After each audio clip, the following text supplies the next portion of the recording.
Hi, Connie. Thank you for being here with us today. Thank you very much for having us on. Share with us what Junior Achievement is. Junior Achievement is a nonprofit organization. We're almost 100 years old, and we try to empower young people to own their economic success. And what that means is that we work with them on financial literacy, on how to run a business, entrepreneurship skills, and on workforce readiness skills to try to teach them the real world of business. What kind of programs do you offer?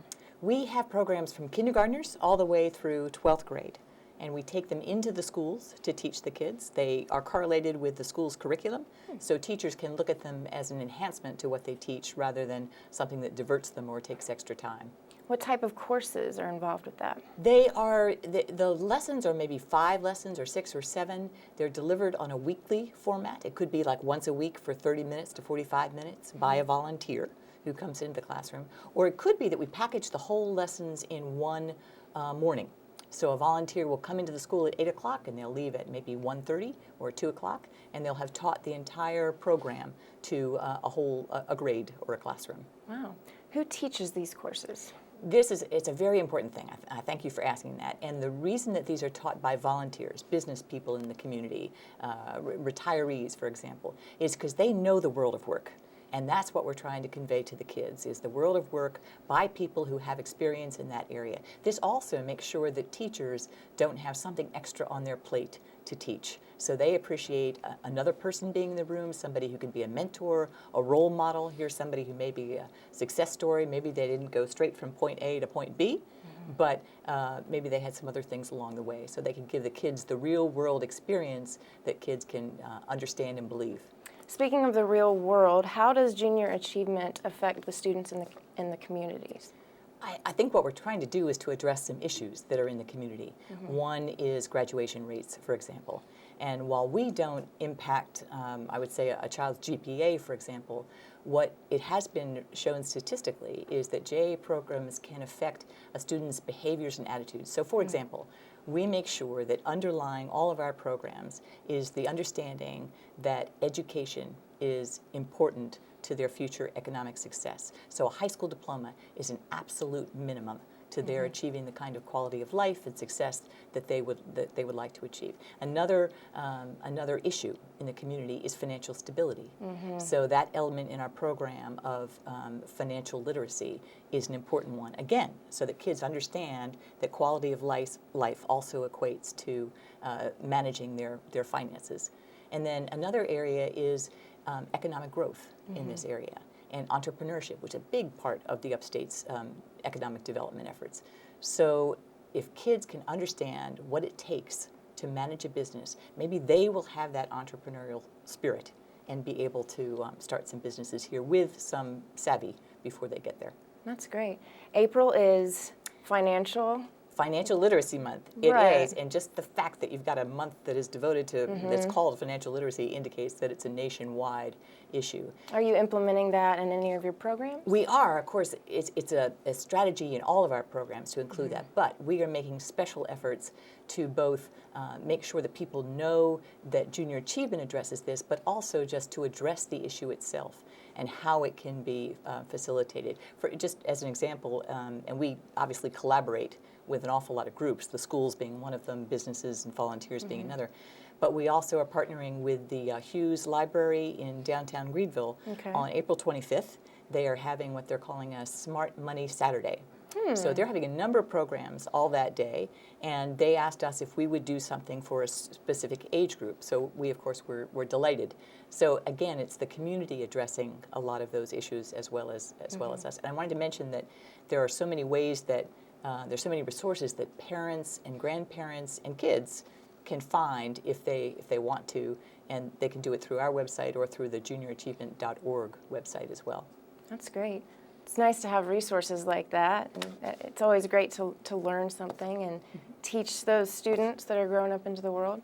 What communities and schools do you do these programs with? Last year, we touched about 53 schools in the counties. We have a strong footprint in Greenville County. We have a good presence in Spartanburg County, and we are working on getting a better presence in Anderson, Oconee, and Pickens counties. Now, you said kindergarten through high school, is that correct? Right. The grades that you cater to? That's right. And what are the biggest needs right now? Is there a particular grade where you have more needs? I don't know that there's a particular grade, but the key to our program, the core of it, is the volunteer, just because of their impact on the kids. And schools and actually families are crying out for more role models for the kids. It's not easy. We don't sugarcoat the fact, and we don't apologize for the fact that you have to prepare to teach a JA class. But what we do ask the volunteers to do is to give up part of their day. And they can do it in as little as 30 minutes, like for 5 times. But what we look for are businesses to partner with us, for businesses to understand that it's to their benefit, to their employees' benefit, to be out in the community doing something that is good in this way. So that's what we need is more volunteers. More volunteers. Yeah, absolutely. Who can volunteer? Are there any requirements? The biggest requirement is that you believe in what we're doing. Aside from that, we give you all the materials. It's really a turnkey experience. We give you all the materials that you need. You don't have to copy anything. You don't have to write anything yourself. And you follow our very step-by-step, almost foolproof curriculum. We give you a guide, and then our education manager, Vicki Sims, comes out and gives direction, gives training to you, or they can do it as a group. If a group is doing it, you can do it with a buddy if you would like to. It gives the kids another person in the classroom, more individual attention. So it can be done in a variety of ways. Oh, yeah. What about any events? Is there an event coming up in April you can tell us about? We do. On April 30th, we have an event called the JA Titan Challenge. It's for high school students. It used to be that we used to offer it only to those kids who took our JA Titan course. Now it is open to any high school student in the area. It is a program that teaches kids how to be CEOs.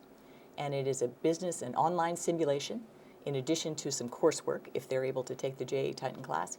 It teaches them about a fictional manufacturing place with a fictional product. They learn about all of the decisions that you would have to make in running a business. And the highest performing team of 2 or 4 wins the tournament on the 30th, and it's an all-day tournament. And the highest ones, the top 3 winners, also win scholarships for post-secondary education or training. Wow, that sounds fun. On top It is of fun. Possibility for the scholarships. It is. It's intense. Tell us how students and parents can learn about this, or if someone wants to volunteer, how do they get in touch with you? Probably the best way is to go to our website at jaupstatesc.org. If you just Google Junior Achievement, you'll find our office in there. And from our website, from the national website, in which there's an awful lot of information, including information for parents who just want some resources.